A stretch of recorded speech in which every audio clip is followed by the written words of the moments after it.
They held her down on sacred ground, and the priestess tore the wolf from her chest. Rowena wanted to scream, but the poison had stolen even that. Her body arched off the stone altar. Every muscle locked. Every nerve screamed. The poison had stolen her voice weeks ago, stolen her strength, stolen everything except the ability to feel. And so she felt it all. The wolf inside her fought, clawed at the walls of her spirit, howled in a place no ear could reach. It had lived beside her blood since the day she was born, run with her through every battle, every victory, every moment of her 32 years. Now someone was ripping it away, and the wolf knew what Rowena's paralyzed mind refused to accept. This was not medicine. This was murder, dressed in ritual. Priestess Mirren's hands trembled over Rowena's chest. Sacred oil ran between her fingers, black as old blood in the torchlight. Her lips moved in a chant never meant for this, never meant to be spoken over an unwilling body. A woman who hadn't given consent, whose silence wasn't agreement but paralysis. Around the altar, the pack stood in a circle. Warriors who had fought beside Rowena, elders who had sought her counsel, women who had braided her hair before battle and pressed herbs into her palms for luck. They watched. Not one of them moved to stop it. Alpha Garrick stood closest, his arms crossed, his face arranged into something that looked like grief but wasn't, something that looked like burden but felt like hunger. "Forgive us, Rowena," he said. His voice carried the weight of a man making impossible choices. Every soul in that circle believed him. This is the only way. The wolf tore free. It came out of Rowena like breath leaving a dead woman. A rush of silver light that screamed through the clearing and slammed into Garrick's chest with enough force to stagger him backward. For a moment, just a moment, two wolves existed inside him. His own dark presence and hers. Bright, ferocious, untamed. Then his wolf lunged for dominance, and the fight began inside him where no one could see it. Garrick gasped. His hands flew to his ribs. Something was wrong. He could feel her wolf thrashing against his, refusing to submit, refusing to bond. But the power gods, the power was extraordinary. Strength flooded his limbs like nothing he'd ever known. He straightened, masked the pain, turned to the pack with eyes that burned. "It's done," he said. On the altar, Rowena's body went still. Not the stillness of sleep, the stillness of something hollowed out, something emptied.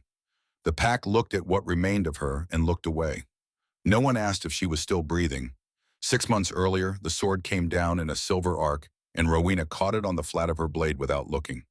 The sparring yard erupted. Warriors pounded their fists against wooden shields, howling their approval, as Rowena twisted under the blow, swept her opponent's legs, and planted a boot on his chest before he'd finished falling. Sweat ran down her temples. Dust coated the war braids that hung to her waist, dark hair threaded with small iron rings that clinked when she moved. She was breathing hard, but she was smiling. "Yield," she said. The warrior beneath her boot, Tormund, twice her size and 3 times her weight, laughed despite the blade hovering at his throat. I yield. God's woman, at least let me pretend I had a chance." Rowena sheathed her sword and pulled him to his feet. The yard was full this morning, young wolves training with wooden swords, veterans sharpening technique, a cluster of children watching from the fence with wide eyes. This was the Thornvale pack at peace, or as close to peace as they ever came. Their territories sat at the junction of 3 hostile borders, a position that guaranteed conflict the way seasons guaranteed weather. Raiders from the south, territorial skirmishes from the east. And to the north, the Iron Ridge pack led by the most feared alpha on the continent, a wolf called Kalen, whose name alone could clear a battlefield. Rowena had fought them all, not because she loved war, because her people needed her. She came from the Wolf Warriors, a bloodline so old it lived in songs rather than records. The blood had thinned over generations in most lines, but in Rowena it had concentrated into something formidable. A pale silver beast with eyes like winter storm clouds. A wolf that moved through battle the way fire moved through dry grass. Whole packs had turned and fled at the sight of her shifting. She was also more than her wolf, and everyone at Thornvale knew it. She sat at the council table not because of her bloodline, but because every person in that room trusted her judgment. She'd spent years earning that seat. Proving that strength without wisdom was just violence with better teeth. She was beautiful in the way that exhausted her. High cheekbones, a mouth permanently deciding between a smile and a bite, dark eyes that swallowed the torchlight. She wore it the way she wore armor. Functional. There. Refused to let it define her. "Another round?" Tormund asked, rubbing his chest where her boot had been. "Can't. The Alpha wants to ride the eastern border before noon." She found Garrick at the stables already mounted. He was a tall wolf lean where Rowena was athletic with a narrow face and clever eyes that missed nothing. He'd been alpha for 3 years, inheriting the position after his father's death in a border raid. And in that time, he'd leaned on Rowena more than any alpha before him. She was his right hand, his war counsel, his most trusted companion. They'd ridden into battle together more times than either could count. And after every victory, Garrick was always the first to find her. He swung a water skin toward her as she mounted. You demolished Tormund, again. He drops his left shoulder before every swing. I've told him 100 times. Garrick laughed. Maybe he likes losing to you. He studied her with an expression she'd grown used to over the years. Warm, easy, full of a respect that felt genuine. The pack's lucky to have you, Rowena. I hope you know that. She did know that. It was one of the few things in her life she'd never had to question. They rode east following the tree line where Thornvale territory pressed against the wilds. The forest was quiet. Too quiet, Rowena noted, storing the observation for later. The scouts had reported movement near the river crossing, possibly a raiding party from the Black Hollow Pack testing their borders again. It was the kind of threat that never fully went away. Thornvale existed in a state of permanent siege, surrounded by packs that wanted their land, their resources, their position. The only thing that had kept them safe for decades was the strength of their warriors, and the reputation of one warrior in particular. Rowena's name had traveled far beyond Thornvale's borders. She was known across the Northern Territories as the Silver Wolf, a title she'd never asked for and couldn't shake. Alphas who'd never met her spoke of her in council meetings. Young warriors in distant packs trained harder because they'd heard stories of what she could do. Even the Iron Ridge Pack, Kalen's people, the most ruthless fighters on the continent, referred to her with something that sounded less like hatred and more like grudging admiration. What Rowena didn't know, what she couldn't have known because the man beside her had spent 3 years perfecting the mask, was that every word of praise Garrick spoke was a nail in a coffin he was building for her. He watched her ride ahead, the sun catching the iron rings in her hair, and something dark moved behind his eyes. It had been there since the first battle they'd fought together. The one where Rowena's wolf had torn through an entire flank, while his own wolf struggled with a single opponent. He'd stood in the aftermath, blood drying on his hands, and watched the pack rush to Rowena. Rowena who was brilliant. Rowena who was untouchable. Rowena whose wolf made his look ordinary. But it wasn't just envy. Garrick had loved Rowena since the day his father brought her to Thornvale. She'd been 8 years old, filthy, defiant, a child whose own pack had abandoned her because wolf warrior blood was considered cursed. His father had knelt in front of her and said, "Here you are, family." Garrick had watched her grow, watched her train, watched her become everything he could never be. And somewhere in those years, admiration had twisted into something else, something that kept him awake at night, something that made him memorize the way she moved, the way she laughed, the way she looked at him with absolute trust and zero desire. She would never love him. He'd accepted that, but he could have her wolf, the raw, devastating power of that silver beast added to his own, making him not just an alpha, but the alpha, the most feared wolf alive. A name that would echo through history the way Rowena's echoed through campfire stories now. And if he had her wolf, part of her would always be his, living inside him, running beside his blood. She would never leave him then. 3 nights ago, during a trade negotiation with a healer from the southern marshes, Garrick had found the means to take it. The vial was small, glass, dark as a bruise, sealed with wax. The healer had called it rootbane, a poison distilled from a fungus that grew on the roots of dead trees and cursed ground. It didn't kill quickly. It didn't kill at all, not at first. It crept through the body like winter creeping into autumn, slowing everything down. The heart, the lungs, the connection between wolf and host. Within weeks, the victim would appear to be dying of natural causes. No healer would find a trace. No suspicion would fall, unless, of course, someone bribed the healers first. Garrick carried the vial in a saddlebag nestled between dried meat and a roll of clean bandages. They stopped at the river crossing to water the horses. Garrick watched Rowena kneel by the bank, cupping water in her hands, tilting her face to the sun. For a moment, just a moment, he hesitated.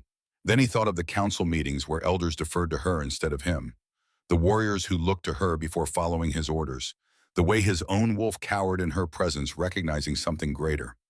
He unstoppered his water skin, poured the contents of the vial into Rowena's. She drank deeply when he offered it. "Thank you," she said. Her dark eyes met his, trusting, open, without a shadow of doubt. Garrick smiled. "Always." It began as a headache. 3 days after the ride, Rowena woke with a pressure behind her eyes that no amount of water or rest could shift.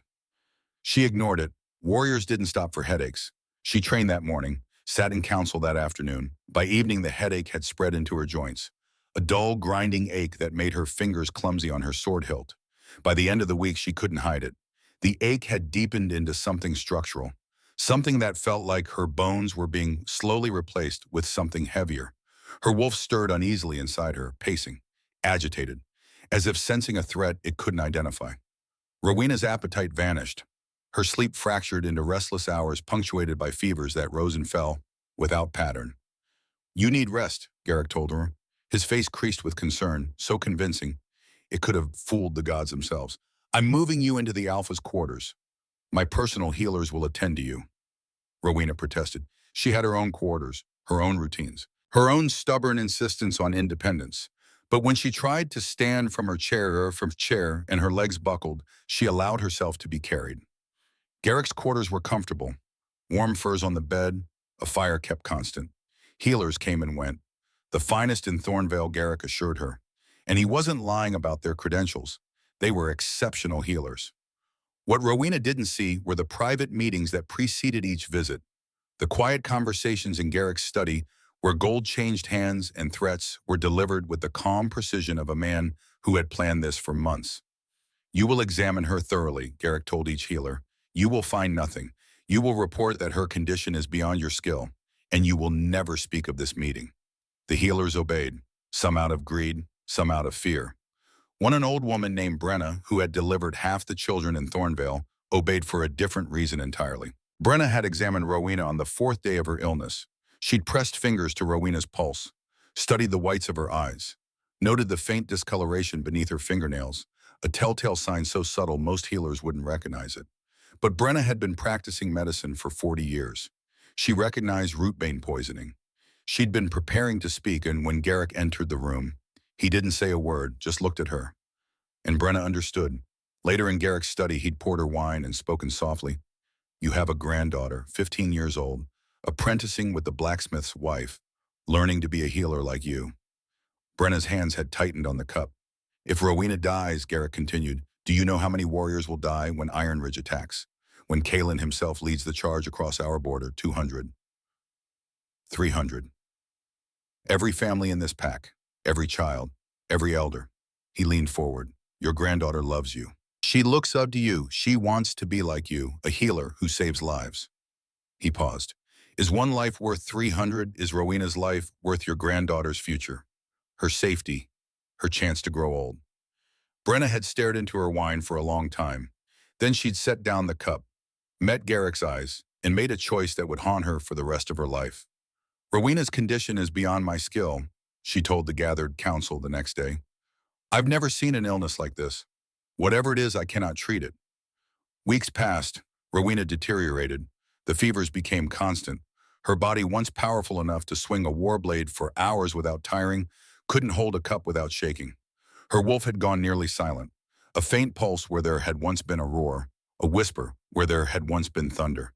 She lay in Garrick's quarters, surrounded by comfort, attended by healers, who pressed cool cloths to her forehead and spoke in grave, helpless tones. And she felt herself disappearing.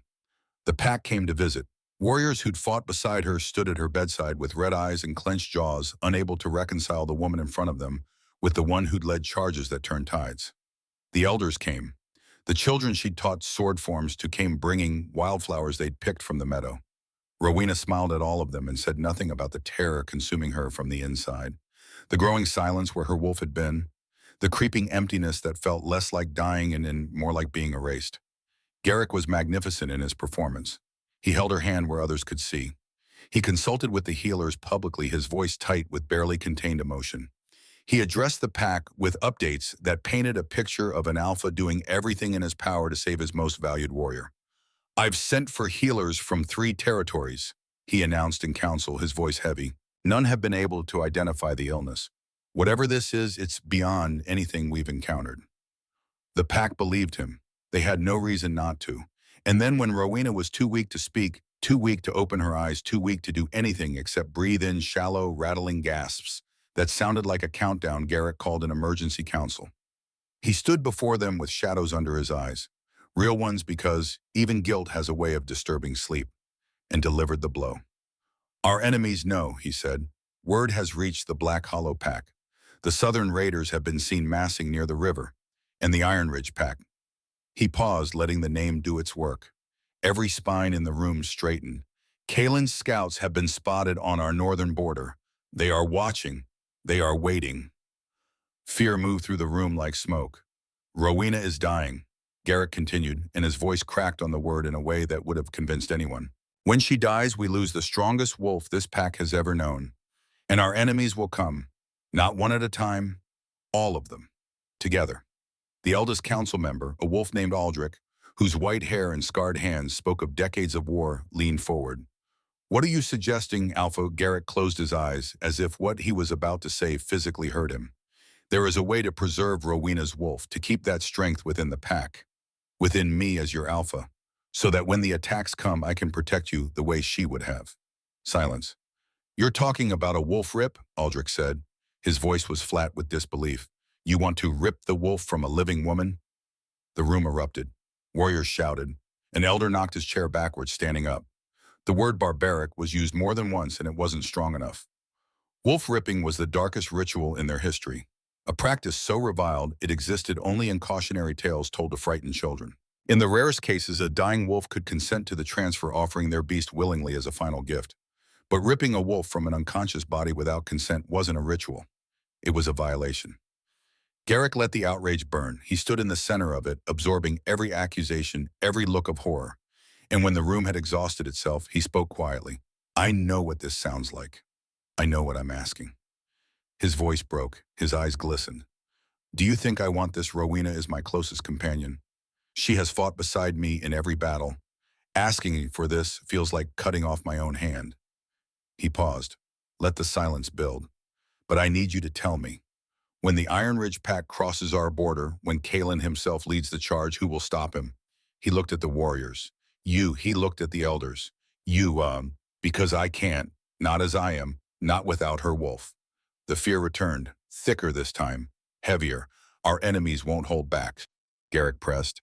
They won't send raiding parties. They'll come with everything they have, because for the first time in a generation, the Silver Wolf won't be standing in their way. He let that sink in. Every family in this pack, every child, every elder, every soul you love will be at the mercy of wolves who have none. The room went quiet, not the quiet of peace, the quiet of something breaking. Aldrich stared at Garrick for a long time. He was 70 years old. He'd lost his son in a border raid 10 years ago. Rowena had tried to save the boy, had carried his body back herself, had wept at his funeral when Aldrich couldn't. And the priestess, Aldrich asked finally, will she perform it? Garrick turned to the corner of the room where Priestess Marin stood apart from the others, her face unreadable. She was young for her position, barely 30, but her authority over sacred rites was absolute. This is against pack law, Marin said. Her voice was clear and cold. A wolf rip requires consent. Rowena cannot give consent. Rowena is dying, Garrick said. The wolf will die with her. That is her right. Garrick didn't argue. Instead, he turned back to the pack. Priestess Myron is correct. This decision cannot rest on my shoulders alone. It belongs to all of you. Every member of this pack must agree, or it doesn't happen. He was giving them the choice, making it their burden, spreading the guilt so thin that no single person would have to carry it alone. The silence stretched. Warriors looked at their hands. Elders looked at each other. Somewhere outside, a child laughed, and the sound was obscene in the weight of that room. If we don't do this, a young warrior said, his voice barely above a whisper, how many of us die when they come? No one answered, because the answer was all of them. Marin watched the room. She could see the tide turning, could feel the moment when fear overwhelmed conscience, and it disgusted her. But she was bound by pack law as much as anyone. If the pack consented unanimously, she had no grounds to refuse. And she knew something the others didn't, something she'd learned from the oldest texts from the priestesses who had taught her. A wolf rip performed on a conscious, resisting host was always fatal. The shock alone would kill them. But if the host was unconscious, deep in a fever sleep, there was a chance, a small one, 40%, maybe less, but a chance. If Mirren refused, Rowena would die of the poison anyway. But if Mirren performed the ritual while Rowena was still in a coma, while her mind was too far gone to resist, the woman might survive. It was a terrible choice. But it was the only choice that gave Rowena any chance at all. I will ask once, Mirren said, and once only, does this pack consent to the ripping of Rowena's wolf? The first yes came from the young warrior, thin, ashamed, then another, then a third. They came slowly, each one heavier than the last until the room filled with a chorus of voices that sounded nothing like agreement and everything like surrender. Mirren closed her eyes. Then it will be done. They carried Rowena's body to the sacred ground at moonrise. The altar was ancient stone worn smooth by centuries of rituals that had never included anything like this. Torches burned in a circle. The pack gathered silent, their faces caught between firelight and shadow. Rowena lay on the stone, her body so thin the bones showed through her skin. Her dark hair had been unbraided, spread around her head like a halo of ink. Her breathing was so shallow it was barely visible. And somewhere deep inside her, in the last quiet corner of consciousness, the poison hadn't reached. Rowena felt them begin. She felt the priestess's hands. She felt the oil on her skin cold and sharp with herbs that burned. She felt the chant vibrate through the stone beneath her. Ancient words pulling at something fundamental, something that was her in a way her body had never been. And she felt her wolf wake up. For the first time in weeks, the beast inside her surged to life, not with strength, with terror. It knew what was happening. It threw itself against the walls of Rowena's spirit, howling, clawing, fighting with everything it had left, which wasn't much, but was everything. In the space between consciousness and oblivion, Rowena saw something, a memory. Herself at 8 years old, standing alone in the forest after her birth pack had abandoned her. Filthy, hungry, terrified, but not crying, because crying meant surrender. Her wolf pressed the memory into her mind like a brand, a reminder. You survived that. You can survive this. Rowena wanted to scream, wanted to open her eyes and look at these people, her people, the ones she'd bled for, killed for, nearly died for a dozen times over, and ask them why. But the poison held her perfectly still, perfectly silent, a prisoner in her own body while they reached inside her and took the only thing she had left. The wolf tore free, and Rowena felt the emptiness rush in to fill the space where it had been. Vast, cold, absolute, like a sky with no stars, like a chest with no heartbeat, like a woman with no name. On the altar, her body went still, and not a single soul in that circle checked to see if she was still alive. But Rowena's heart beat on, faint, stubborn, impossible, alive. 2 weeks after the ripping Alpha Garrick stood before the pack and told them Rowena was dead. He delivered the news at dawn when the light was thin and gray and the air carried the cold of the night before. He'd chosen the hour deliberately. Grief looks more convincing in bad light. She fought, he said, his jaw tight, his eyes holding the distance of a man trying not to weep. Longer than any healer believed possible. But the illness was too much. And without her wolf to sustain her, he paused. Let the silence do its work. Rowena of Thornvale is gone. The sound the pack made wasn't a gasp, it was something lower. Something from the chest, a collective exhale carrying the shape of a wound. Warriors bowed their heads. Women pressed hands to their mouths. Children who didn't fully understand cried anyway because the adults around them were breaking. Garrick's healers confirmed it. Brenna, the old woman who had delivered half the pack's children, stood beside the Alpha and stated in a voice stripped of everything except exhaustion that she had examined Rowena's body herself. The heart had stopped. The lungs were still. She didn't look at anyone when she said it. The pack believed because they needed to. Because the alternative that they had ripped the wolf from a woman who might have survived, that their fear had killed the very person who'd kept them safe, was a truth too heavy to carry. But not everyone found it easy. Aldrich sat alone in his quarters that morning and stared at the wall. He'd been one of the voices that said yes. He could still taste the cowardice in it. The young warrior who'd spoken first stopped training altogether. Hollow-eyed, flinching whenever anyone spoke her name.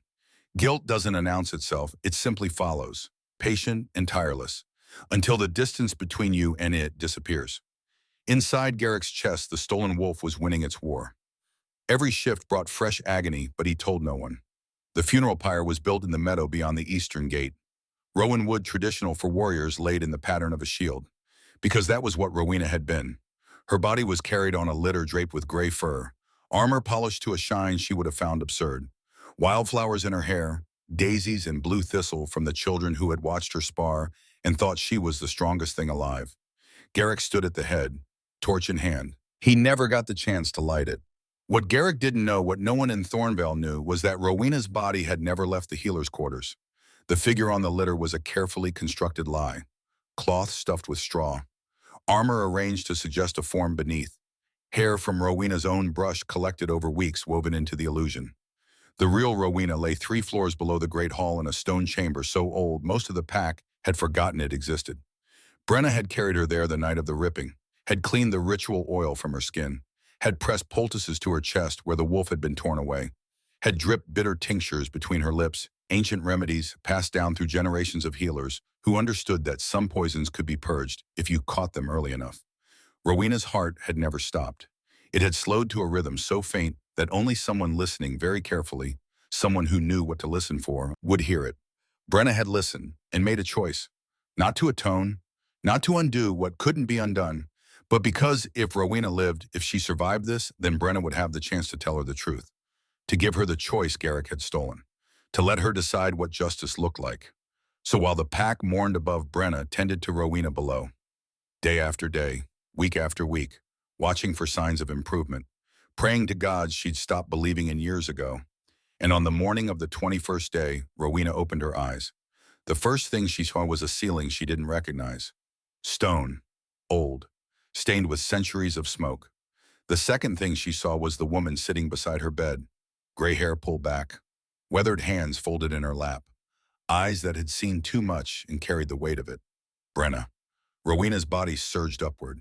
Her hands shot toward the knife that should have been at her belt. It wasn't there. Nothing was there. She was wearing a thin linen shift. Her weapons gone, her strength gone, everything gone.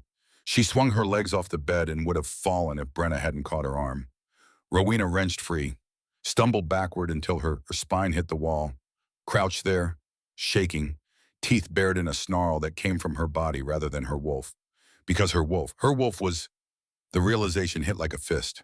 She reached inward for the presence that had lived inside her since birth. The constant hum, the second heartbeat, the voice that whispered in the back of her mind during every fight, every decision, every moment of her life.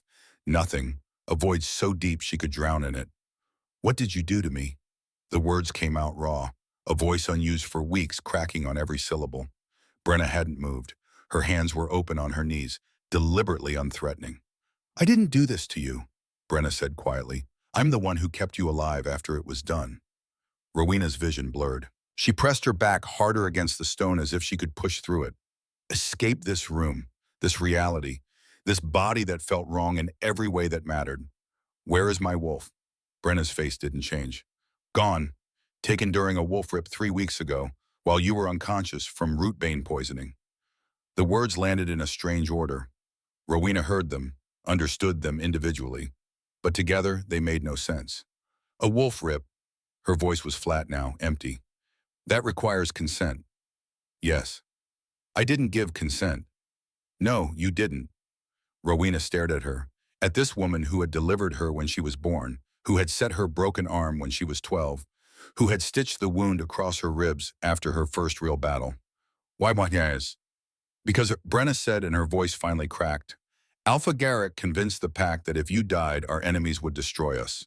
He told them the only way to preserve your strength was to transfer your wolf to him. And the pack voted yes. The pack. Rowena repeated the words like they were in a foreign language. My pack. Every member, unanimous consent. Rowena's legs gave out. She slid down the wall and landed hard on the stone floor. The impact jarred through her bones, and she realized with distant horror that she could feel it, really feel it, the way a human would feel it. No wolf to cushion the blow, no supernatural healing already working to repair the damage. Just pain, sharp and immediate and unforgiving. You said I was poisoned. Rootbane, administered over weeks, probably in your food or water during the Alpha's birthday feast for you. The feast, Rowena remembered. Garrick had insisted on celebrating her 32nd year, had presented her with a new sword in front of the entire pack, had toasted her with wine and words that sounded like love, but tasted like ash in her memory now. He poisoned me. Yes. So I would appear to be dying. Yes. So the pack would agree to the ripping. Yes. Rowena's hands curled against the stone, her nails scraped uselessly against the floor. She wanted to scream, wanted to shift and tear this room apart, wanted to find Garrick and rip his throat out with her teeth, but she had no wolf to shift into, no strength to tear anything, no teeth sharp enough to do more than bleed her own mouth. She had nothing. Why didn't you tell them? Rowena asked. You knew. You're a healer. You saw the poison. Brenna was quiet for a long time. When she spoke, her voice was barely above a whisper. He threatened my granddaughter, told me her apprenticeship would be revoked, that she'd have no future, no safety. She paused. And he said that if I stayed silent, if I let you die, your death would save 300 lives when our enemies attacked. So you chose. I chose. Brenna's hands tightened in her lap. I chose wrong, and I've been choosing wrong every day since. But I drew a line, Rowena. I wouldn't help you die, so I hid you here. I've been treating you in secret, purging the poison, keeping you alive. Why? The question hung in the cold air. Because Brenna said, and now she was crying silent tears running down weathered cheeks, you deserve the chance to decide what happens next, to choose the way we should have let you choose from the beginning. Rowena looked at this woman who had saved her life and betrayed her in the same breath, who had lied to the pack and told the truth to no one, who had kept her alive in a stone room beneath the earth like a secret too terrible to speak aloud. And Rowena felt nothing, no anger, no gratitude, no relief, just the vast cold emptiness where her wolf should have been. The person you saved, Rowena said quietly, isn't the person you knew. That woman died on the altar. I don't know who I am now. Brenna nodded, as if she'd expected this, as if she understood. Then you have time to figure it out.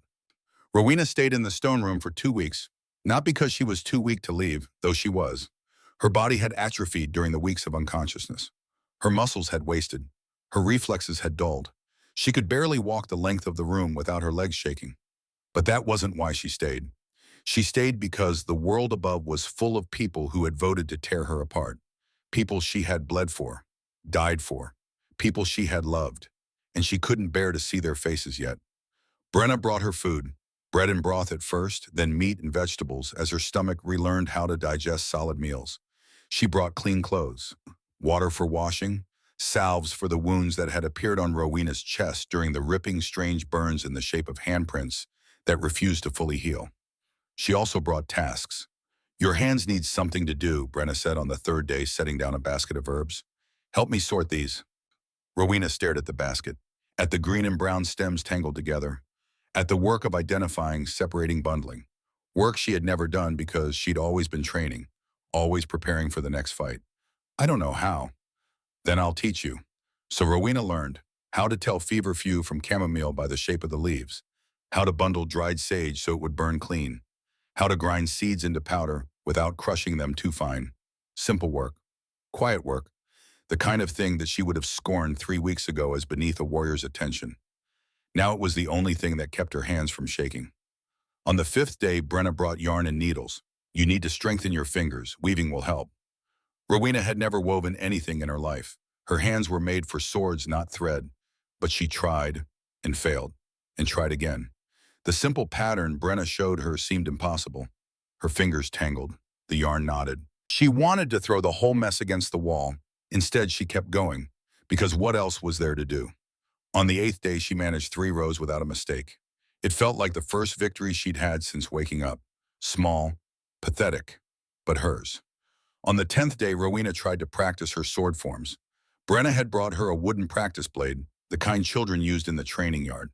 Rowena stood in the center of the stone room and raised the blade, moved through the first sequence, the opening stance, the forward step, the diagonal cut. Her body remembered the motions. But without the wolf, without the supernatural speed and strength that had always been there, the movements felt wrong. Slow, clumsy, human. She pushed harder, faster, tried to force her body to move the way it used to. The blade slipped from her grip and clattered to the floor. Rowena stared at it, at her hands, at the trembling in her fingers that had nothing to do with weakness and everything to do with the rage building inside her. She picked up the blade, tried again, lost her balance on the 3rd step. Again, the wooden blade cracked against the stone wall, split down the middle. Again, her legs gave out. She hit the floor hard enough to bruise. She knelt there, breathing hard, staring at the broken practice sword. And for the first time since waking, she cried. Not quietly, not with dignity. She sobbed. Great wrenching sounds that came from somewhere deep in her chest. the place where the wolf should have been, the place that was now just an aching void. Brenna found her there an hour later, still on the floor, still crying. The old healer knelt beside her and said nothing, just sat there, present, steady. When Rowena finally had no tears left, when her throat was raw and her eyes were swollen, she looked at Brenna and said the thing she'd been thinking since the moment she woke up. Without the wolf, I'm nothing. Brenna's hand was gentle on her shoulder. That's not true. Yes, it is. Everything I could do, it was because of the wolf. Without it, her voice broke. I'm just ordinary. No, Brenna said. Her voice was firm now, sharp. You're still Rowena.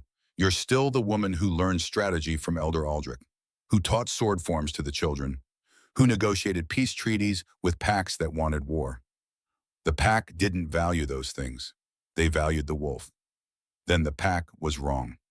Rowena looked at her, at this woman who had betrayed her and saved her, who was sitting on a cold stone floor trying to convince her she had value when they both knew the truth.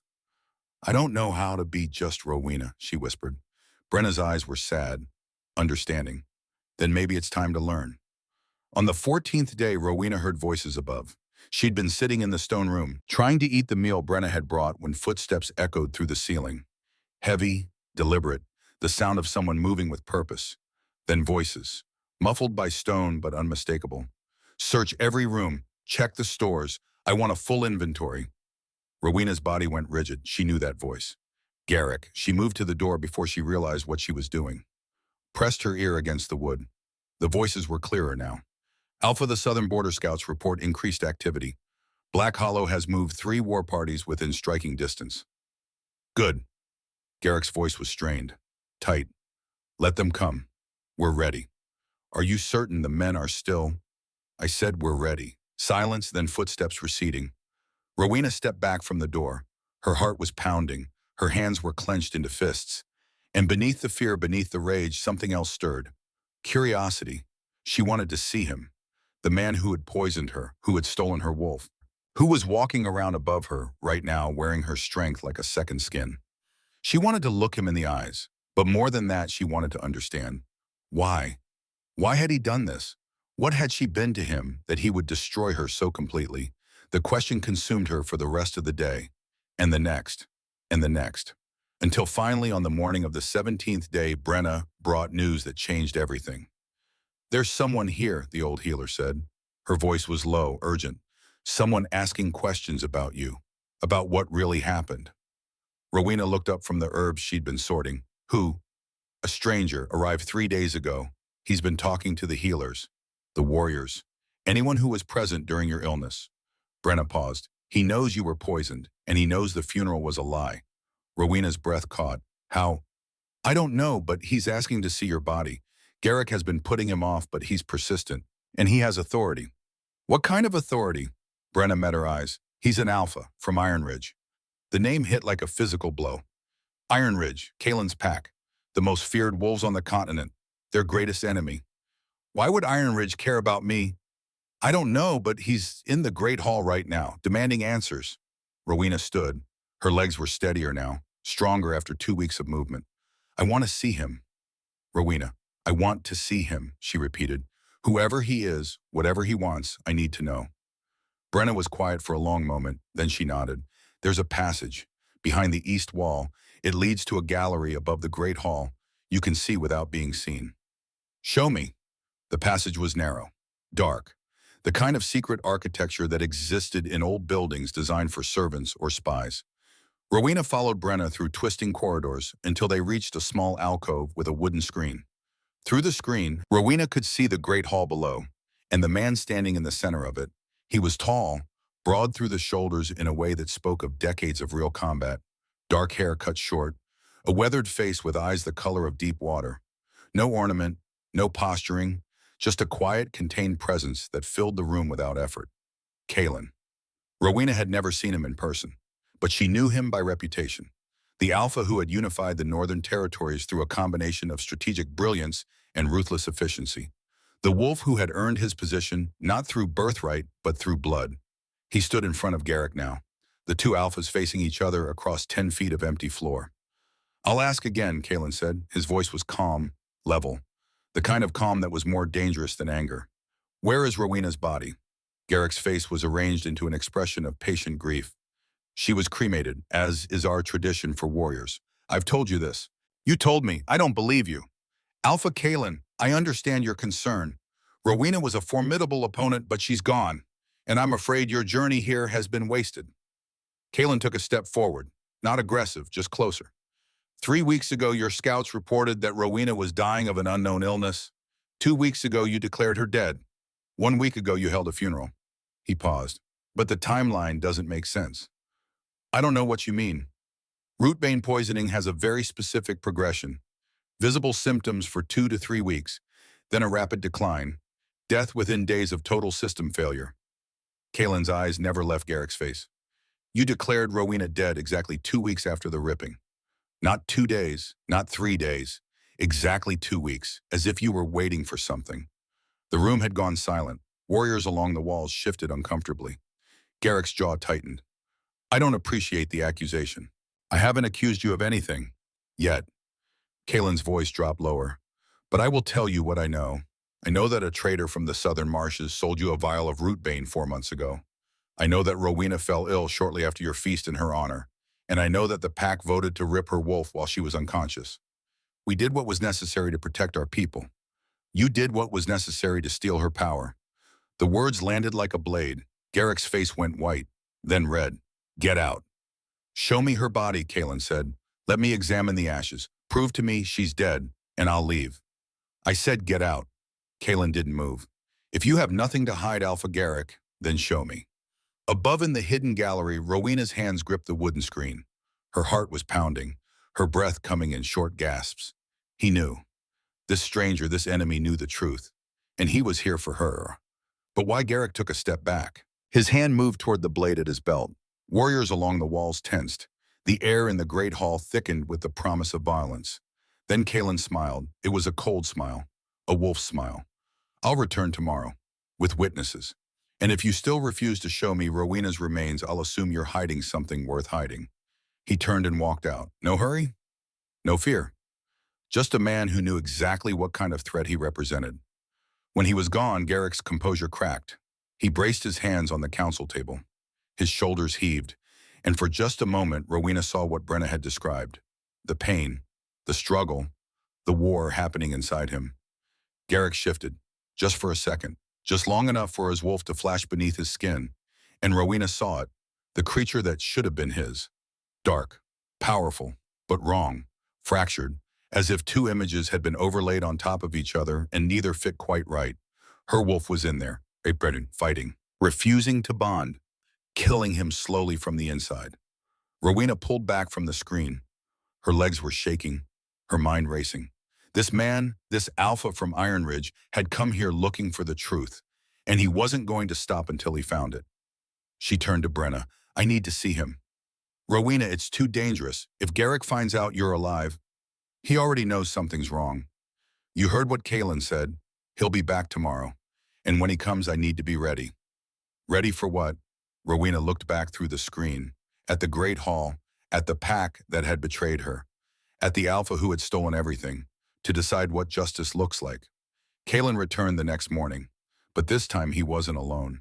He brought 12 warriors, all of them armed, all of them wearing the gray and black of Iron Ridge. They rode through Thornvale's gates like a funeral procession.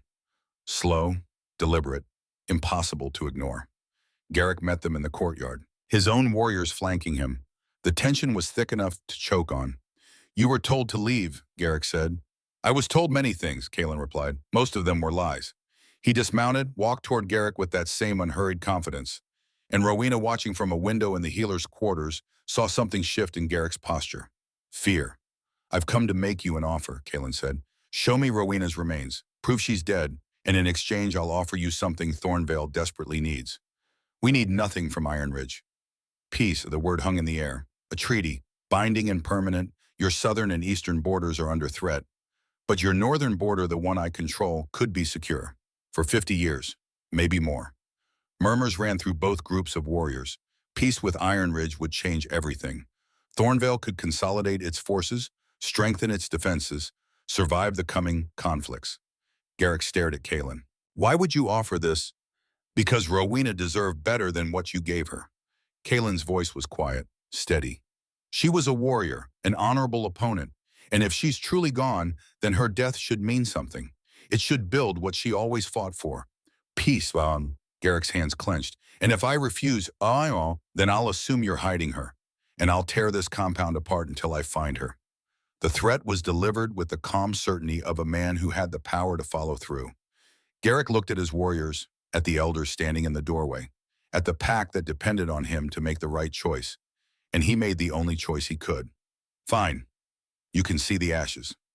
He led Kalen to the memorial hall, to the urn that supposedly contained Rowena's remains. Ornate, beautiful, sitting on a stone pedestal surrounded by offerings. Flowers, weapons, tokens from warriors who had loved her. Kalen approached the urn, lifted it carefully, opened the lid. Inside were ashes, gray and fine. The remains of something burned, but not someone. Kalen ran his fingers through the ashes, brought them close to his face, inhaled, and Rowena, watching from the doorway where Brenna had positioned her, saw his expression change. He knew. Wood ash, Kalen said quietly, mixed with bone meal from an animal, probably a deer. He looked at Garrick. This isn't Rowena. You're mistaken. I'm not. Kalen set down the urn. You burned an effigy, which means you either don't have her body or you're hiding it. Get out of my territory. Where is she? I said. I can hear her. The words cut through the hall like a blade. Everyone went still. Kalen turned toward the doorway, toward the shadows where Rowena stood, and his eyes, those deep water eyes, found her in the darkness. I can hear your heartbeat, he said, not to Garrick. To her, you're alive. Rowena stepped into the light. The reaction was immediate. Gasps, shouts, warriors reaching for weapons, elders stumbling backward, the entire hall erupting into chaos. But Rowena only looked at Garrick, at the man who had poisoned her, who had stolen her wolf, who had declared her dead and tried to burn the evidence. His face had gone gray, his hands shaking. Rowena, how are you? Alive, she said. Her voice was steady, cold, empty.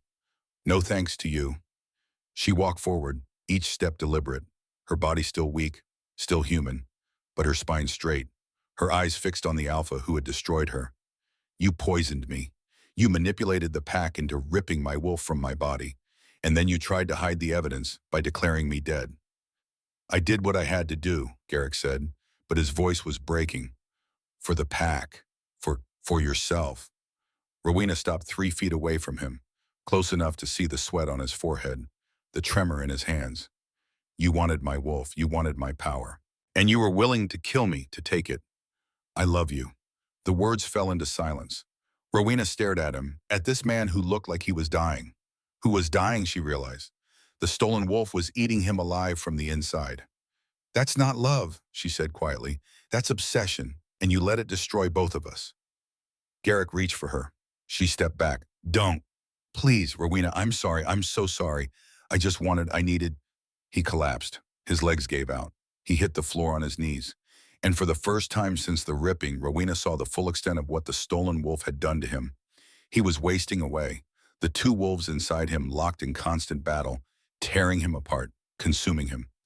He looked up at her with eyes full of pain and regret and something that might have been love if love didn't look so much like poison. Help me, he whispered. Rowena looked down at him, at the Alpha who had taken everything from her, and she felt nothing. No pity, no anger, no satisfaction, just the cold, vast emptiness where her wolf should have been. She turned to Kalen. You said you came here for the truth. I did. Then you have it.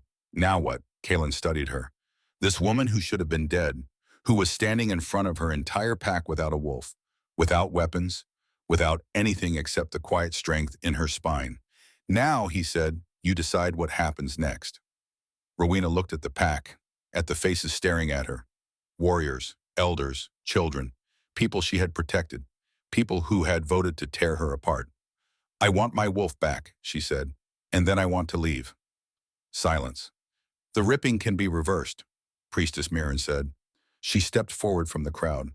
But the process will kill him. His body is already failing.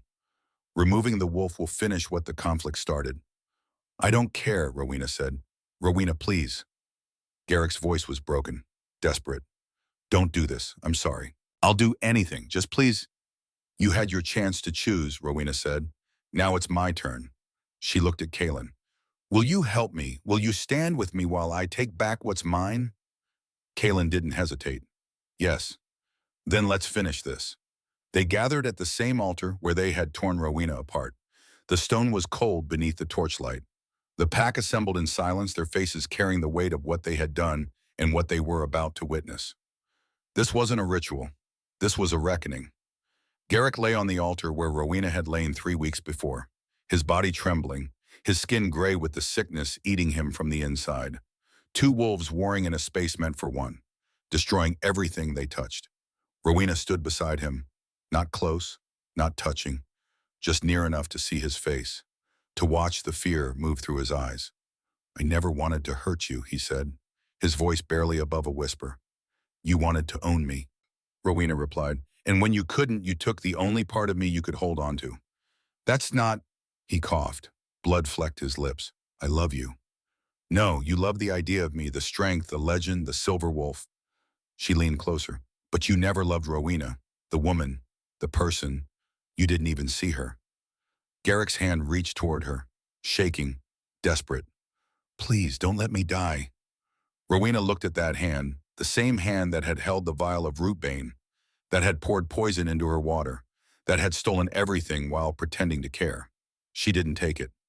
You made your choice, she said. Now live with it. Or don't. She stepped back, turned to Priestess Mirren. Begin. Mirren moved to the altar. Her face was pale but steady. She had performed this ritual once in darkness, forced by fear and pack law. Now she would perform it again in truth, in justice, in the light. She placed her hands on Garrick's chest, over his heart, where the stolen wolf lived.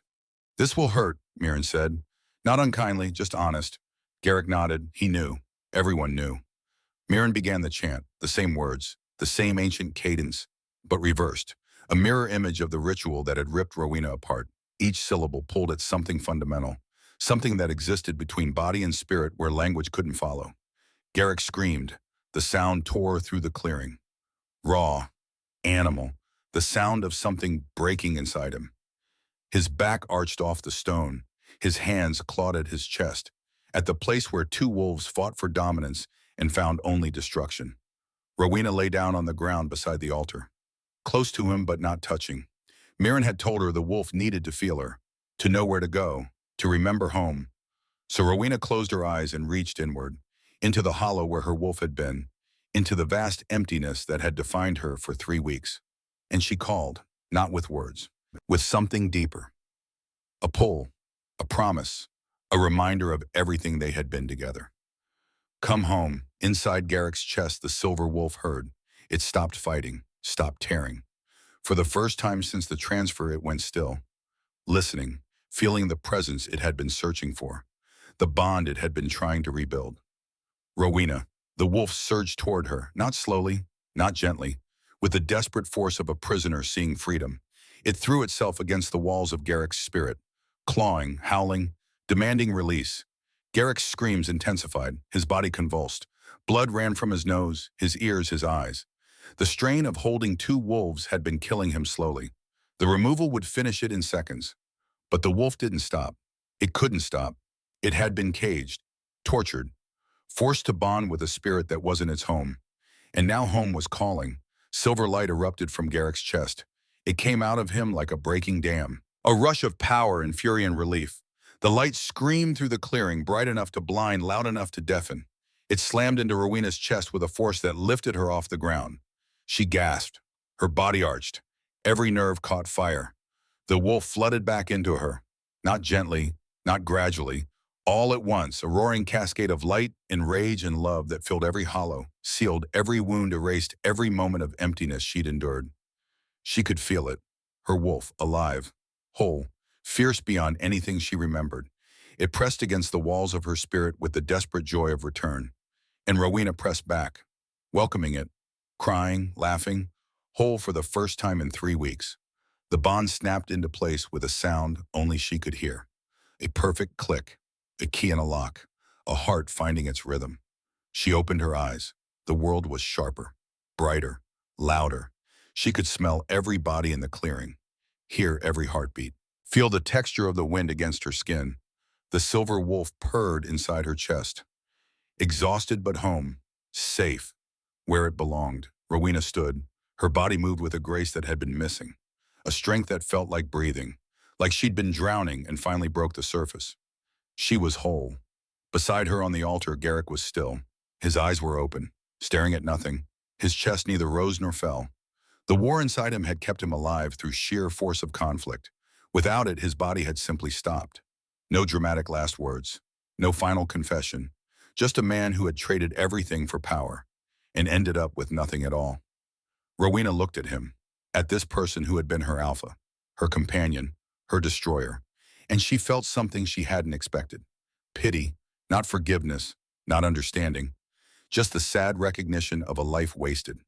A person who could have been good, who could have led with honor, but chose obsession instead. She reached down and closed his eyes. "I hope you find peace," she said quietly, "because you never found it here." She stepped back, turned to the pack, to the hundreds of faces watching her, carrying every shade of guilt and relief and fear. And she let them look, let them see her standing where Garrick had fallen, whole, wolfed, alive despite everything they had done to ensure she wouldn't be. Elder Aldrich stepped forward, his weathered face streaked with tears. He moved slowly, leaning on his staff until he stood before Rowena. And then he did something that made the entire clearing go silent. He knelt. "Forgive us," he said, his voice breaking. "Forgive me. I voted yes. I chose fear over honor, and I've carried that choice every day since." Other voices joined his, warriors, elders, healers. One by one they knelt, until the entire pack was on their knees before her. "We failed you," Aldrich continued. "We let fear make us cowards. We let one man's lies convince us to commit an atrocity, and we have no right to ask anything of you. But please, please come back. Lead us. Be our alpha. Help us be better than what we became." The offer hung in the air. Alpha of Thornvale, the position Garrick had held, the power to reshape the pack, to build something new from the ashes of what had been destroyed. Rowena looked at them, at these people who had voted to tear her apart, who had watched her suffer, who had buried an empty coffin and called it justice. And she saw something she hadn't expected to see. Remorse, real and raw and honest. They weren't kneeling because they feared her. They were kneeling because they understood what they had done, and they were asking for the chance to be better. But Rowena also saw something else, in the faces of the children, in the young warriors who had been too junior to vote, in the mothers who had wept at her bedside. Innocence. People who hadn't chosen this. Who had been victims of Garrick's manipulation just as she had been. She could stay. She could lead them. She could build the pack Thornvale should have been. But every time she looked at this clearing, she would see the altar. Every time she walked these halls, she would remember lying paralyzed while they tore her soul apart. Every time someone called her alpha, she would hear Garrick's voice saying he loved her while poisoning her food. This place would always be the place where she died, and she didn't want to build a life on top of a grave. "Stand up," Rowena said. They rose, slowly, uncertain. "I forgive you," she continued, her voice clear, steady. "Not because you deserve it, but because I refuse to carry your guilt for you. That's yours to bear, yours to live with, yours to learn from." She paused, let the words settle. "But I won't stay. I can't lead a pack I don't trust, and I can't live in a place where I'll always remember what you chose to do to me." "Rowena," Aldrich began. "This isn't punishment," she said. "This is my choice, the choice you should have given me from the beginning." She looked around the clearing, at the faces she'd known her entire life. "You need a new alpha, someone who will lead with honor, someone you can trust, and someone who can trust you back." She turned to the young warrior who had spoken first in the council, the one whose voice had started the cascade of yeses, a woman barely 25, tall, strong, with eyes that still carried the shame of that moment. "Kira," Rowena said, "you spoke first. You started something you didn't fully understand. Now you have the chance to finish it differently." Kira's eyes went wide. "Me, I'm not. I can't." "You can. You're smart. You're strong. And you know what it feels like to make the wrong choice. That will make you careful, thoughtful. It will make you ask questions before you act." Rowena stepped closer. "Lead them better than I could have. Better than Garrick did. Teach them that strength without wisdom is just violence with better teeth." Kira looked at the pack, at the elders nodding slowly, at the warriors who had trained beside her, at the responsibility being offered. "I'll try," she said quietly. "I'll do my best." That's all anyone can ask. Rowena turned to Kalen. He'd been standing apart from the pack, watching, silent, his warriors at his back. He'd given her space to handle this her own way. Now she walked toward him. "You came here looking for the truth," she said. "You found it, but I need to know why. Why did you care what happened to me?" Kalen was quiet for a moment. Then he spoke. Not loudly, not for the pack, just for her. "2 years ago, you had me at your mercy. On the northern border, I was wounded. My warriors were scattered. You could have killed me, ended the threat of Iron Ridge forever. But you didn't." Rowena remembered. The battle, the blood. The moment she'd stood over the most feared alpha on the continent, Shoy, with a blade at his throat. "I asked you why," Kalen continued. "Why you let me live. You said, because I don't want another child to grow up without a father over a piece of land neither of us truly owns. And then you let me go." He met her eyes. "That moment changed me, made me see war differently, made me ask whether the fighting was worth what we were losing. I've been working toward peace ever since, building alliances, negotiating treaties, trying to create what you showed me was possible." He paused. "When I heard you were dying, when I heard what Garrick had done, I couldn't let it stand. You deserve better. You deserve justice." Rowena studied him. This man who was supposed to be her enemy, who had ridden into hostile territory alone, who had risked war to uncover the truth. "Thank you," she said. "What will you do now?" She looked back at Thornvale, at the pack she was leaving, at the home that would never feel like home again. Then she looked at Kalen, at the future standing in front of her. Unknown, uncertain, hers to choose. "I don't know," she said honestly. "For the first time in my life, I have no pack, no obligations, no one telling me who I should be or what I should do." She smiled, small but real. "It's terrifying, and it's freedom." "You could come to Iron Ridge," Kalen said, "not a command, an offer. Not as a prisoner, not as a warrior, just as someone who needs time to figure out what comes next. We have healers, training grounds, space." He paused. "And I promise you no one there will poison your food or steal your soul." Rowena laughed. The sound surprised her. After everything, she could still laugh. "Is that a high bar in Iron Ridge, not poisoning guest?" "You'd be surprised how often I have to specify." She looked at him, really looked. Past the reputation, past the stories. At the man who had crossed enemy lines to help a woman he barely knew, who was offering her sanctuary without asking for anything in return. "Why?" she asked. "Why would you do this for me?" Kalen's expression shifted, something private moving through his eyes. "Because you taught me that mercy is stronger than victory, and I want to learn what else you know." It wasn't love, not yet, but it was respect, real and honest and without agenda. And after Garrick's obsession, after being valued only for her wolf, it felt like water in a desert. "All right," Rowena said, "I'll come for a while, until I figure out what I want. That's all I'm asking." She turned back to Thornvale one last time, to the pack gathered in the clearing, to Aldrich and Kira and Brenna and all the others. "Be better," she said. "Not for me, for yourselves. Build something worth belonging to." And then she walked away, past the altar, past the torches, past the memories that would always live in this ground. Kalen fell into step beside her, his warriors forming a protective circle. Not because she needed protection, but because they wanted to offer it. They rode north, away from Thornvale, toward Iron Ridge, toward something new. And with every mile, the hollow in Rowena's chest grew smaller. The wolf purred inside her, content, home, safe. She had survived. She had reclaimed what was stolen, and now she would decide what came next, on her own terms, in her own time, with her own choices. For the first time in her life, Rowena was free. 6 months later, the autumn leaves turned gold across the Iron Ridge Valley. Rowena stood in the training yard watching a group of young warriors practice their forms. Not correcting them, not leading them, just watching. Learning who she was when she wasn't defined by battle. She'd spent the last 6 months doing things she'd never had time for before. Reading, cooking, tending the garden behind the healer's quarters, teaching basic self-defense to the elders who could no longer shift but wanted to feel safe. Small things, quiet things, the kind of life a warrior would have scorned. But Rowena wasn't just a warrior anymore. She was learning to be a person, and it was harder and more rewarding than any battle she'd ever fought. She'd also been teaching, Not war, not strategy, but something different. Every week she held a gathering for wolves who had lost their beasts. Through age, through illness, through accident. People who understood what it felt like to wake up and find part of yourself missing. She taught them what Brenna had taught her, that a wolf was a gift. But it wasn't the whole person. That value didn't come from strength alone, that there was worth in surviving, in rebuilding, in choosing to keep going when everything inside you screamed to give up.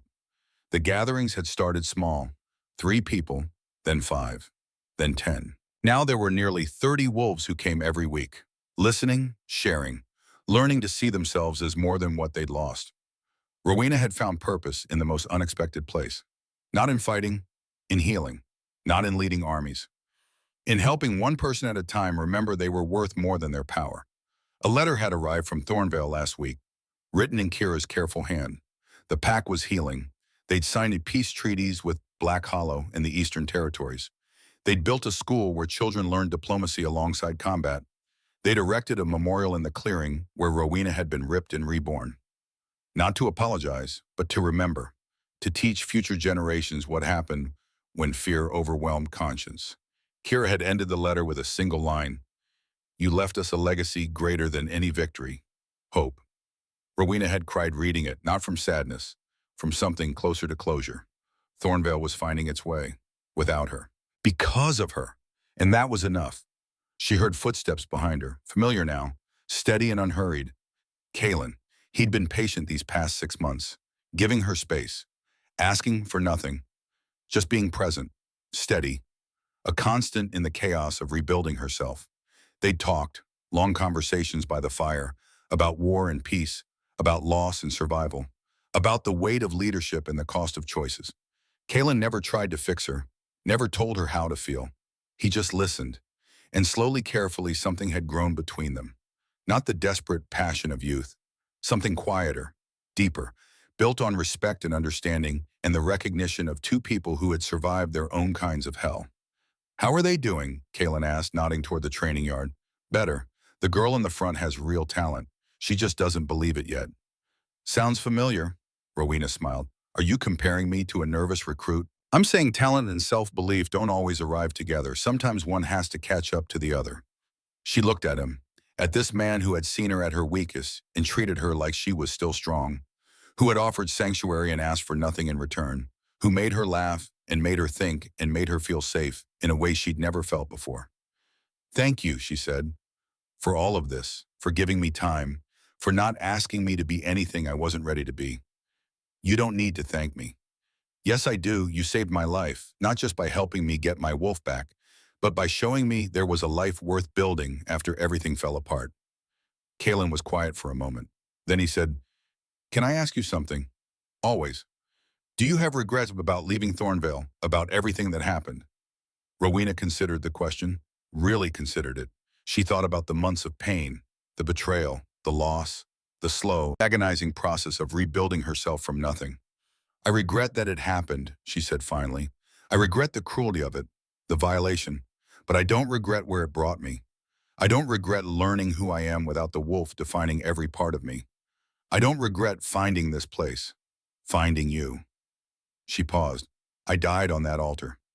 The person I was, the warrior who defined herself by strength alone, she's gone, and I mourned her. But the person I'm becoming, the one who knows her value, comes from more than power. She's someone I actually like. Kalen's hand found hers, warm, steady, real. I like her too. They stood there in the fading light, 2 people who had been enemies, who had become allies, who were becoming something more, something neither of them had words for yet. I'm not ready, Rowena said quietly, for anything complicated, anything that asks me to be something I'm still figuring out. I know. But I want you to know that when I am ready, when I've finished rebuilding myself, I think I'd like to see what this could be. Kalen squeezed her hand. I'll be here, however long it takes. Rowena leaned into his shoulder just for a moment, just long enough to feel the solid warmth of him, the safety, the promise of something good waiting when she was ready to reach for it. The sun set over Iron Ridge Valley, painting the sky in shades of amber and rose. The training yard emptied, the young warriors heading home, and Rowena stood with Kalen in the gathering dusk and felt something she hadn't felt in a very long time. Peace, not the peace of a battle won, Not the peace of a threat eliminated, but the peace of a person who had survived the unsurvivable and chosen to keep going. Who had lost everything and found herself anyway. Who had been broken and rebuilt herself into something stronger, not because of power, but because of choice. Her wolf stirred inside her, content, whole. No longer the only thing that defined her. Just one part of a person who was so much more. Rowena had been the silver wolf, the warrior, the legend, the woman who terrified armies and saved packs. Now she was just Rowena, and that was enough. More than enough. It was everything. She looked up at the darkening sky, at the first stars beginning to appear, and she thought of Garrick, of Thornvale, of the person she'd been before the poison and the ripping and the long road back. I forgive you, she whispered. Not to Garrick, to herself, for all the times she'd measured her worth by her strength, for all the times she'd believed the wolf was the only thing that mattered, for all the times she'd forgotten that she was more than power. I survived, I rebuilt, and I chose to keep going. The words disappeared into the night, carried away on the wind, and Rowena turned toward the lights of Iron Ridge, toward home, toward the future she was building one quiet day at a time. She had died. She had been reborn. And this time, she was choosing how to live, on her own terms, with her own strength, with her own heart. And that was the greatest victory of all.